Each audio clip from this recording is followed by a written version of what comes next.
Greetings and welcome back, gentlemen and ladies, to episode 8 of Let's Play Metroid Prime Echoes.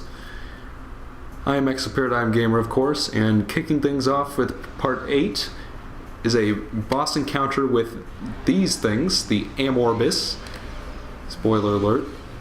The boss themes in this game are pretty good. I'm not sure if I'd necessarily call it better than like Thardus or Meta Ridley, but they're still pretty catchy and memorable, pretty good stuff. So this right here is a biogenerated power sphere. Sphere provides dark energy to the Amorbis. Xenotech detected in sphere. Sphere is impervious to weapons. So basically what Amorbis will do, and I'm going to be identifying it here, or not. Fuck you, game. Oh, come on.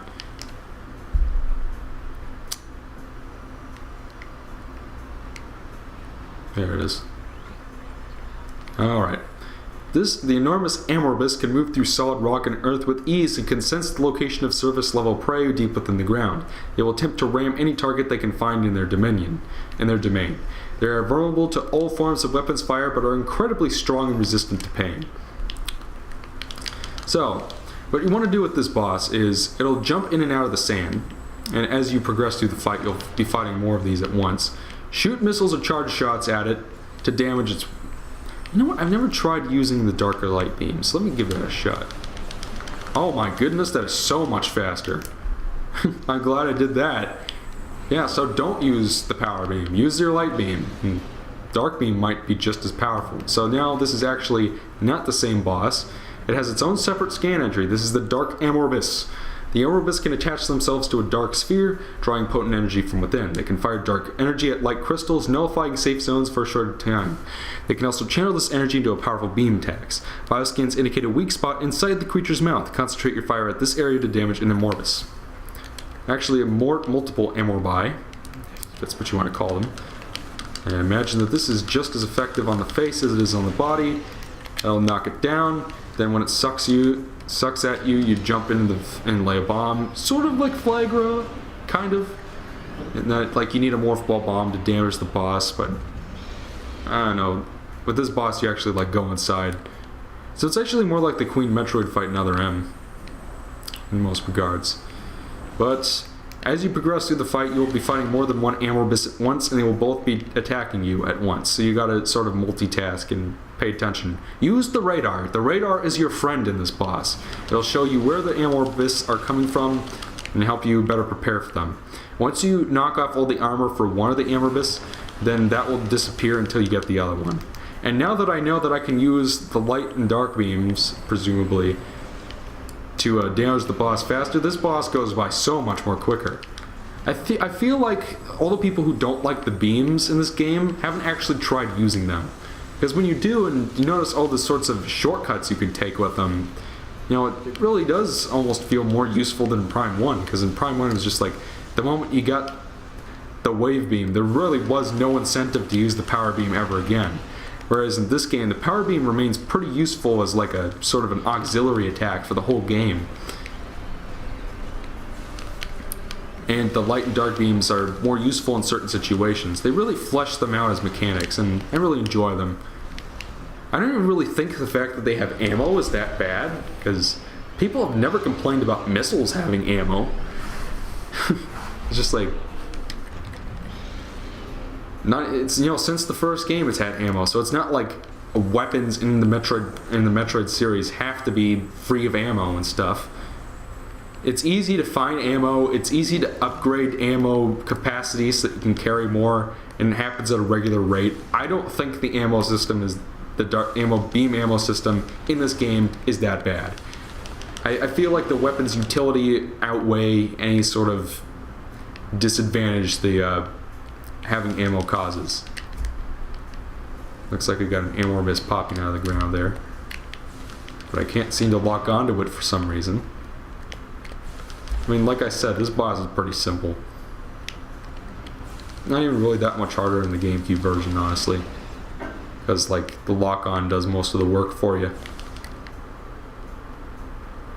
Again, I should be heeding my own advice and using the radar, but do as I say, not as I do. You guys know that old cliché, as Rip Toad from Spyro Enter the Dragon Poop would say. That game is shit. It is one of the worst games I've ever played. Anyway, it's every bit as bad as Haydox said it was. Since I know all of the people who watch me are Haydox fans. If not Haydox himself, because he's everywhere.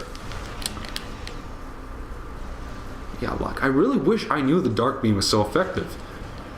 Or light beam was so effective, or I would have used it in my practice playthrough. I'm going to have to experiment more in the future.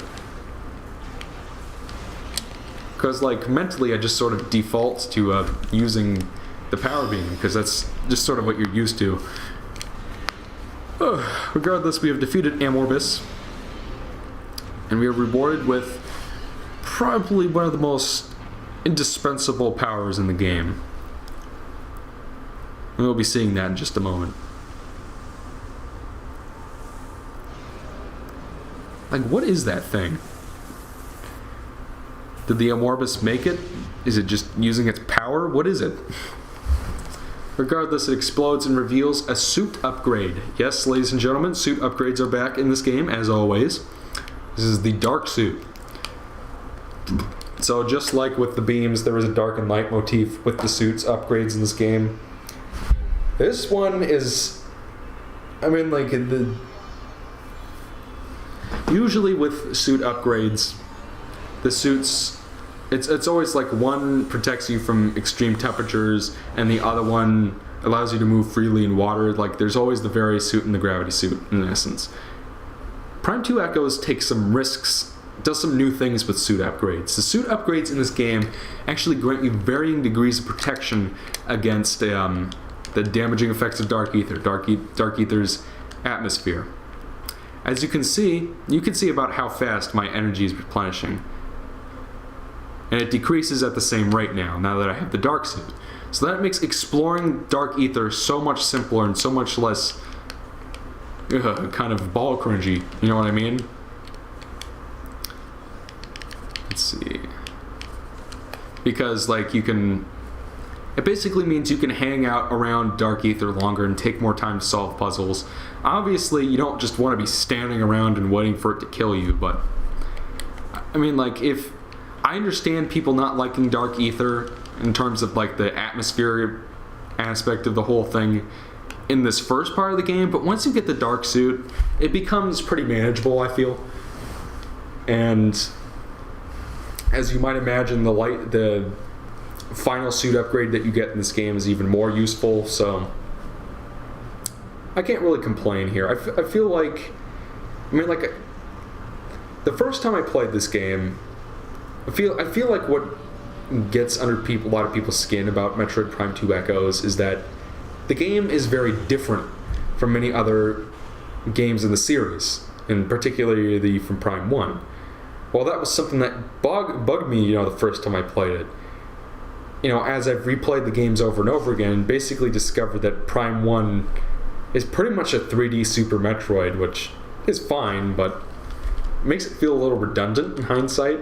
It made sense that they did that because, like, it was the first 3D game in the series, and they want to keep things familiar to lighten the transition, and they did that pretty well. But with this game, they took some interesting risks and tried some pretty creative new things in terms of power-ups and level design, and I feel like it makes this game one of the most unique installments in the series. And I mean, like, I can understand why some people don't like, the Dark Beam ammo, or like what they've done to the, looks like we got some Hunter Ing. Easiest way to take them out is to do that. Yeah, that's what I'm talking about. Get them to run towards you and fry them with the field. This is the easiest way to take these guys out, bar none. Well, besides using the final beam upgrade on them. Yeah, come here, you son of a bitch. Come here. You can do it, Penelope.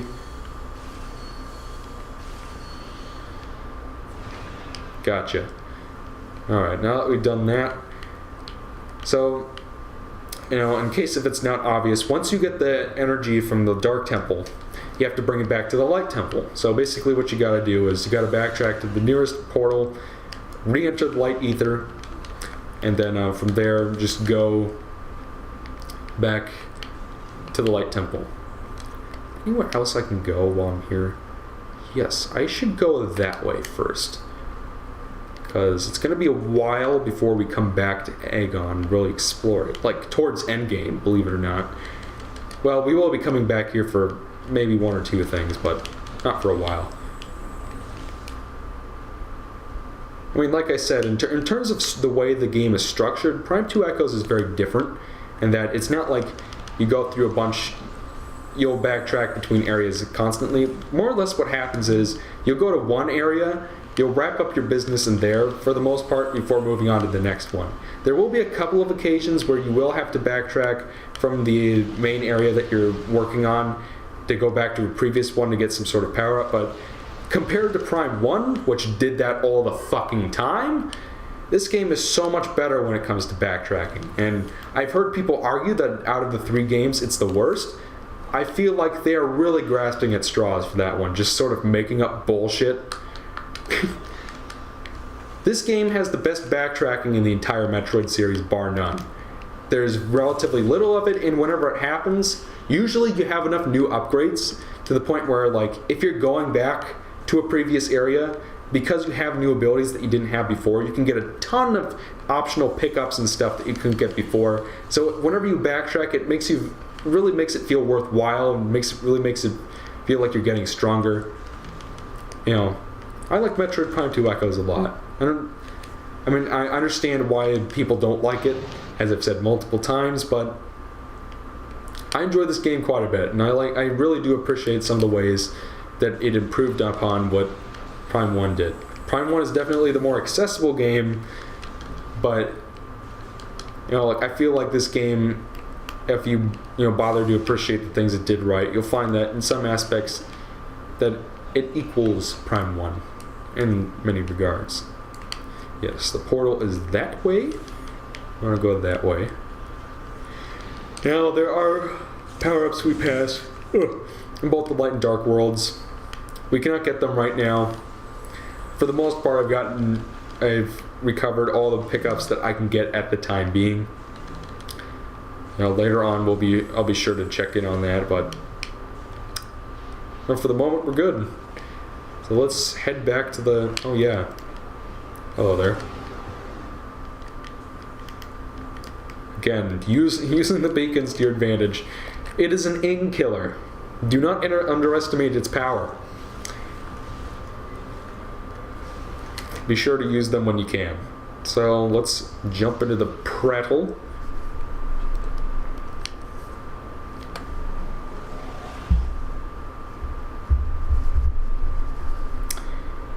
Not too much to say about that. And now that we're back in the light world, we're going to head back for the temple, and then we'll probably call it a part.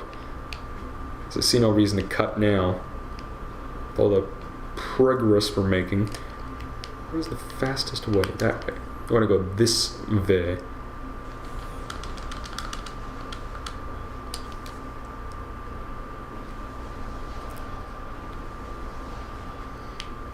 No.